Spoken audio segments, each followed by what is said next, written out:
Namaskar. Welcome to my channel Super KBNs powered by Super Teachers. Today we are going to learn about the chapter number 16 of class 4 EVS, that is EBG month. आज हम class 4 EVS की 16th chapter EBG month के बारे में पढ़ने जा रहे हैं. This chapter is completely based on the lifestyle of birds, how they build their nest, how they survive themselves, how they use their body parts. All this we will learn during these lessons.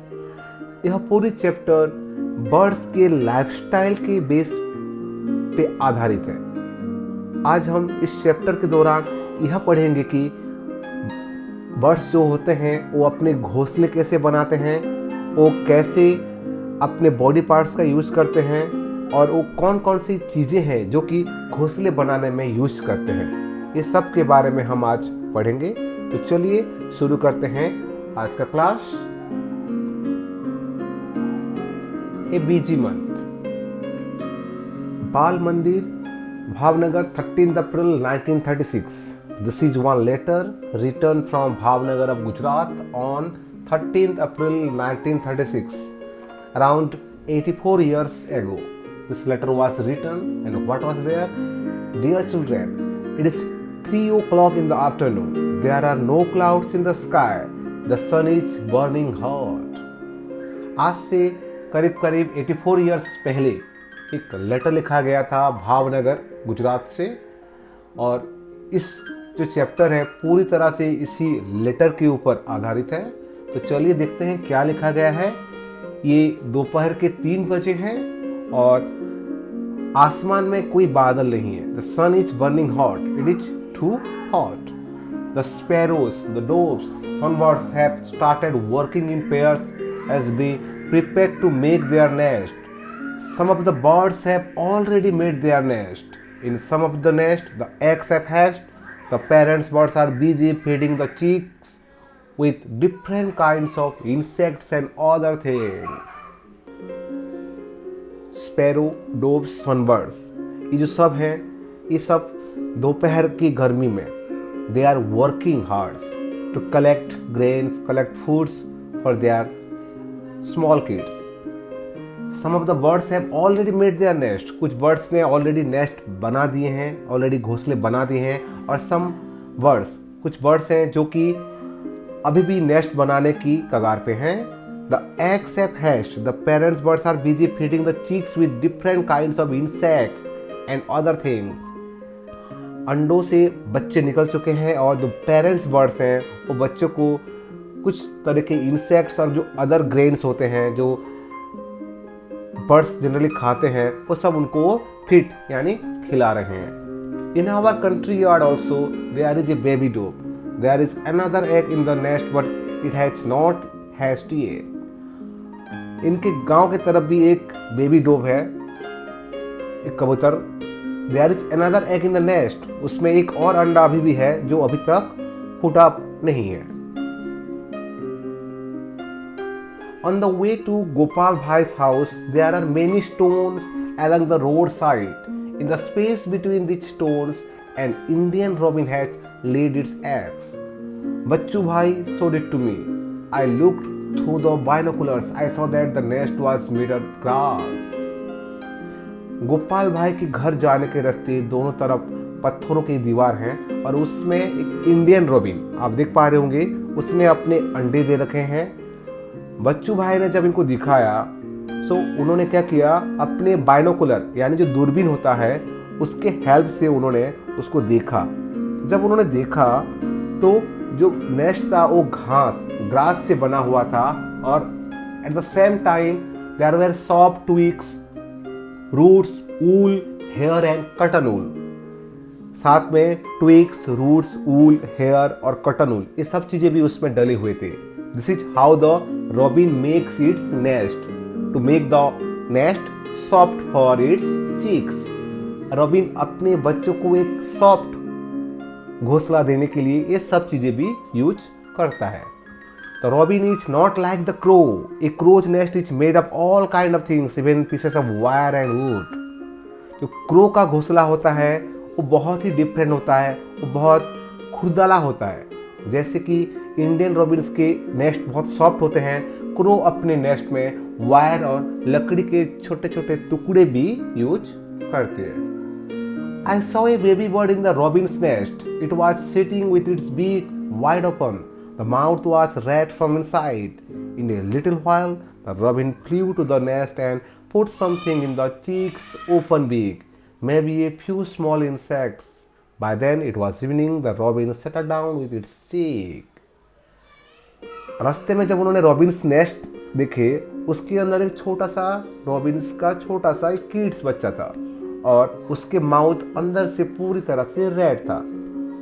तब Indian robin ने उसको कुछ feed किया, यानी कुछ खिलाया, कुछ insects, कुछ जनरली जो बर्ड्स होते हैं वो छोटे छोटे इंसेक्ट्स को भी खाते हैं और साथ में कुछ दाने चावल के, गेहूं के भी कुछ कुछ दाने वो खाते हैं।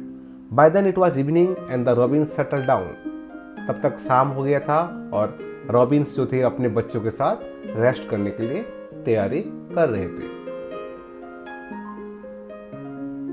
अभी हम आएंगे कुछ और बर्ड्स के बारे में पढ़ेंगे। सबसे पहले हमारे हैं koels. You know that koel sings sweetly. Do you know that this birds doesn't make its own nest, it lays its eggs in a crow's nest. The crow hatches them along with its own eggs. So यह एक बहुत ही interesting fact है कि कोयल जो होते हैं वो अपने घोंसले नहीं बनाते, ये अपने अंडे जो होते हैं क्रो के नेस्ट पे ही देते हैं और क्रो उसको अपने अंडों के साथ उसको हैच करके उसको उनमें से बच्चे निकलने में हेल्प करता है। There is a small tree nearby, it has a nest hanging from its branch. Birds are so wonderfully different. The crow builds its nest high up in a tree. The dove make its nest among the thorns of a cactus plant or a mehndi hedge. The sparrow can be found in the around in our own house. जो birds होते हैं सबके जो घोंसले बनाने के तरीके होते हैं वो बहुत ही डिफरेंट होता है। जो क्रो होता है वो पेड़ की बहुत हाइट पे, बहुत ऊंचे ऊंचे पेड़ पे ये अपना घोंसला बनाता है, जबकि जो डोव होते हैं ये क्या करते हैं, कैक्टस प्लांट के जो थॉर्न्स होते हैं उसके अंदर या तो कोई मेहंदी का प्लांट होता है उसी के अंदर वो लोग अपना घोंसला बना लेते हैं। And the sparrow can be found in any own house. जो स्पैरो होते हैं जनरली हमारे घरों में जो बैल्कोनी होते हैं या जो स्काईलाइट्स जहाँ लगे रहते हैं उस जगह पे जनरली ये लोग अपना घोंसला बनाते हैं। It makes its nest anywhere, on top of a cupboard, behind a mirror, on a lodge. Pigeons also make their nest like this. Often they make nest in old or deserted buildings. The barbet or coppersmith bird can be heard in the summer with its tuk tuk tuk calls.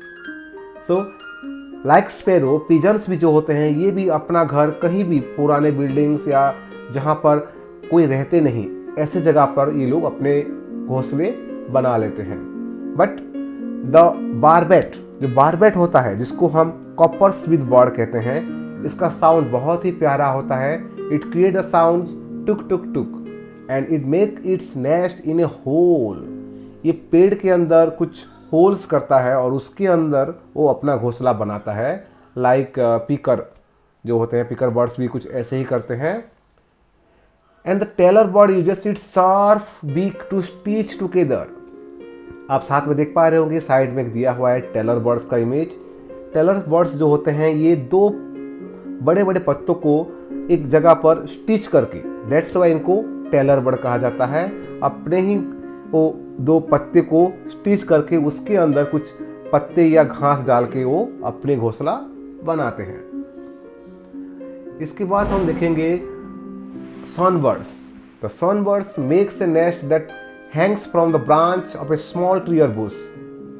The same evening we saw a sunbird's nest. Can you guess what its nest is made of? The nest has hair, grass, thin twigs, dry leaves, cotton wool, bits of tree bark, pieces of cloth, rags and even the spiders' cobwebs.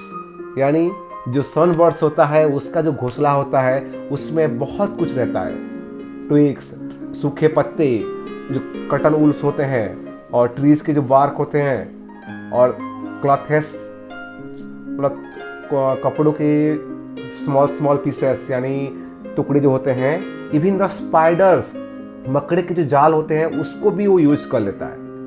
When I looked through the binoculars, I could see a chick in the nest. It was sitting near the small opening in the nest. It was waiting for its mother to bring some food. What else can it do? Just eat and sleep. All the birds are so busy these days. Yani, in these days, all birds are busy for making a nest or laying the eggs. Because अंडे देने के लिए इनको एक nest, एक घोंसले की बहुत ज़्यादा ज़रूरत होता है, इसलिए सारे बर्ड्स जो हैं इन महीनों में बहुत बिजी हैं। Birds have many enemies, humans and other animals too. crows and squirrels, cats and rats, all of them wait for a chance to steal the eggs.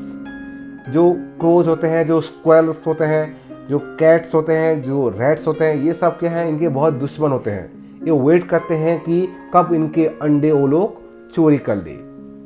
Many times even they break the nest. कभी कभी वो उनके घोंसलों को तोड़ भी देते हैं। To keep oneself safe from danger, to find food, make a nest, hatch the eggs and raise the chicks safely, all these are tests for the every birds. इनके लिए ये बहुत बड़ी टास्क होता है कि एक घोंसला बना के उसमें अंडे दे के उसमें से बच्चे निकाल के उनको कैसे वो बड़ा करेंगे, ये सब उनके लिए एक बहुत बड़ी चुनौती होता है। And see how the birds still sing with joy and spread their wings and fly freely. फिर भी आप लोग देखते हैं कि बर्ड्स जो होते हैं कितने आनंद के साथ घूमते रहते हैं और एक प्यारा प्यारा सॉन्ग्स वो गाते रहते हैं। So that's all for सलाम, ब्लेसिंग फ्रॉम योर गुज्जू भाई। ये जो लेटर्स था ये था गिजू भाई का लेटर था, और आपको फिर से बता दे रहा हूँ मैं आपको कि ये लेटर 1936 में लिखा गया था। तो चलिए हम नेक्स्ट पार्ट पे आते हैं, कुछ इंटरेस्टिंग फैक्ट्स के बारे में। First of all we will know about the bird feet. You can see different kind of feets are here and all the uses of the bird feets are to swim in the water, to hold the tree branches, to catch the prey, to climb the tree, to walk on the land. ये सारे works हैं। To swim in the water, आप लोग देख पा रहे होंगे तो फर्स्ट जो फीट है उसका, जैसे कि डॉग हो गया, ये सब एनिमल्स ये जो बर्ड्स होते हैं इनका जो फीट है इनका अलग थोड़ा पैटर्न है, ये उनको पानी में तैरने के लिए काम आता है। और नेक्स्ट आप देख पा रहे होंगे to hold the tree branches, क्योंकि बर्ड्स होते हैं उनको ब्रांचेस में ही बैठना होता है, तो कैसे वो ब्रांचेस को अच्छे से पकड़ पाएंगे, इसीलिए उनके फीट कुछ बर्ड्स के इस तरह के होते हैं। थर्ड में आप देख पा रहे होंगे to catch the prey what it hunts. Catch the prey, prey यानी जो फूड आइटम्स जो वो लोग शिकार करते हैं, उसको पकड़ने के लिए उनके जो पंजे हैं उनका थोड़ा सा अलग डिजाइन से यहाँ पर आपको देखने को मिल रहा है। जो फोर्थ है टू क्लाइंब द ट्री, पेड़ के ऊपर चढ़ने के लिए है। और जो पांचवा आपको दिख रहा है to walk on the land. कुछ बर्ड्स होते हैं जो कि बहुत कम उड़ पाते हैं, ऑस्ट्रिच, एमू, ये सब क्या करते हैं जनरली ज़मीन में चलने के लिए उनके जो पैर होते हैं थोड़े से लंबे होते हैं। So these are the 5 uses of different kind of needs for the bird feet. The next point about the bird beaks. You can see the first beak is used to tear and eat meats, यानी जो मांस का टुकड़ा होता है उसको फाड़ कर खाने के लिए ये काम आता है। Second one two make holes in the wood and tree Trunks, जैसे कि हमने अभी कहा था बारबेट के बारे में, ये होल्स बनाता है ट्रंक पे, तो इसके लिए इसके जो बीक्स है ये थोड़े से ज़्यादा शार्प होते हैं और स्ट्रेट होते हैं। And the third one two socked nectar from flowers. कुछ कुछ बर्ड्स जो होते हैं वो फ्लावर से हनी को खाने के लिए यूज़ करते हैं, जैसे कि ह्यूमिंग बर्ड्स हो गया, तो इनके जो होते हैं बीक्स कुछ इस तरह के होते हैं। And the fourth one two find insects and worms from the mud and shallow water. आप देख पा रहे होंगे जो कुछ बर्ड्स होते हैं वो कीचड़ के अंदर से जो कीड़े होते हैं उनको निकालते हैं, इसलिए इनके जो बीक्स हैं वो बहुत लंबे और स्ट्रेट हैं। Next to break and cross the seeds. कुछ बर्ड्स होते हैं जिनको कि कुछ सीड्स ग्रेन्स खाने बहुत पसंद होते हैं, तो इनके थोड़े से स्ट्रॉन्ग होते हैं बीक्स और थोड़े से बड़े होते हैं। नेक्स्ट वन आप देख पा रहे होंगे the 6th number, to cut and eat many kinds of food. ये जो होते हैं ईगल्स जनरली बहुत तरह के फूड्स खाते हैं ये लोग, तो इसलिए इनको जो होते हैं थोड़े से लंबे और बहुत शार्प होते हैं इनके बीक्स। अभी हम आएंगे कुछ इंटरेस्टिंग फैक्ट्स के ऊपर। एनिमल्स की टीथ, बर्ड्स की तो हमने देख लिया। एनिमल्स के टीथ, जैसे cows have short front teeth for snipping grass, the teeth on the sides are large and flat for chewing the grass. इनके टीथ जो होते हैं वो बहुत शार्प और फ्लैट होते हैं ताकि ये घास को अच्छे से खा सके। Cats have sharp teeth for tearing and cutting meat. आप देखे होंगे कैट्स, इसके टीथ जो होते हैं बिल्कुल टाइगर की तरह होता है ताकि वो मांस का टुकड़ा जो है इसको तोड़ के खा सके। Snakes have sharp curved teeth, but they do not chew their prey. Snakes always swallow their food whole. आप सांप के दांत देख पा रहे होंगे, 2 दांत ऊपर के होते हैं, वो होते हैं सिर्फ काटने के लिए, ये खाने को चबाते नहीं है। ये पूरी तरह से जो भी खाते हैं उसको पूरी तरह से अंदर धकेल लेते हैं, विदाउट च्यूइंग, बिना चबाए। And squirrels' front teeth keep growing throughout their life. They have to keep gnawing on things to keep their teeth from becoming too long. चूहे जो स्क्वेरल्स होते हैं इनके बारे में एक बहुत ही इंटरेस्टिंग फैक्ट्स है। इनके जो दांत होते हैं ये पूरी लाइफ बढ़ते रहते हैं। That's why they have to keep growing. Growing यानी वो कोई भी चीज़ को जो स्ट्रॉन्ग होते हैं उसको वो लोग अपने दांतों से चबाते रहते हैं ताकि वो ज़्यादा लंबा ना हो जाए। First question, how many years ago did Gujju भाई राइट दिस लेटर? मैंने जैसे कहा था अभी आपको 1936 में लिखे थे, यानी अराउंड 84 ईयर्स बैक। ये सवाल अगर कुछ और साल में पूछा गया तो हो सकता है कि इसका ईयर जो है 84 की जगह 85 या 86 भी हो जाए। Find out how old your grandfather and grandmother were at the time. आपके जो घर में ग्रैंडफादर और ग्रैंडमदर है उस समय उनका उम्र क्या रहा होगा। जनरली मैं अपने बारे में बताऊं तो उस टाइम तक मेरे ग्रैंडफादर और ग्रैंडमदर पैदा ही नहीं हुए थे। This letter talks about many different birds. How many of this birds have you seen? आपने कौन कौन से बर्ड्स देखा है इसमें से? I have seen dove, crow, कोयल, पिजन एंड वीवर बर्ड्स। आप अपने मन से आंसर लिख सकते हैं। How many other birds have you seen? Which ones? आपने और कौन कौन से बर्ड्स देख रखे हैं? I have seen several other birds like sparrow, parrot, myna, owl, eagle, peacock, etc. मैंने ये सब बर्ड्स देख रखा है। अगर आपने कुछ और बर्ड्स देख रखा है तो आप यहाँ ऐड कर सकते हैं। Have you seen a bird's nest? Where did you see it? क्या कभी आपने कोई घोंसला देखा है बर्ड्स का? Yes, I have seen in a bird's nest on the branch of a tree in the park. यहाँ पास में एक पार्क है, उसके जो पास में एक पेड़ है उसके अंदर, उसमें बहुत सारे नेस्ट हैं, 5-6 नेस्ट मैंने देखा है। आप अपने हिसाब से जहाँ पर भी आपने नेस्ट देखा है आप लिख सकते हैं। जनरली हमारे स्कूलों में भी बहुत जगह पर नेस्ट हमने देख रखा है already. Guess what this bird? आपको गेस करना है। A crown on the head and coins on the tail, so many sets of blue from top to tail, clue it is our national bird. So आपको guess करना है कि ये bird कौन सा है।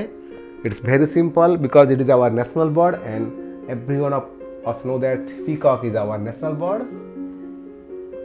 You can see here it's a beautiful bird. Number 2, do you know of any other bird that makes the nest in a tree trunk like the barbet? क्या आप ऐसा कोई और बर्ड्स के बारे में जानते हैं जो कि बारबेट की तरह ही अपना घोंसला ट्रंक में होल्स करके बनाता है?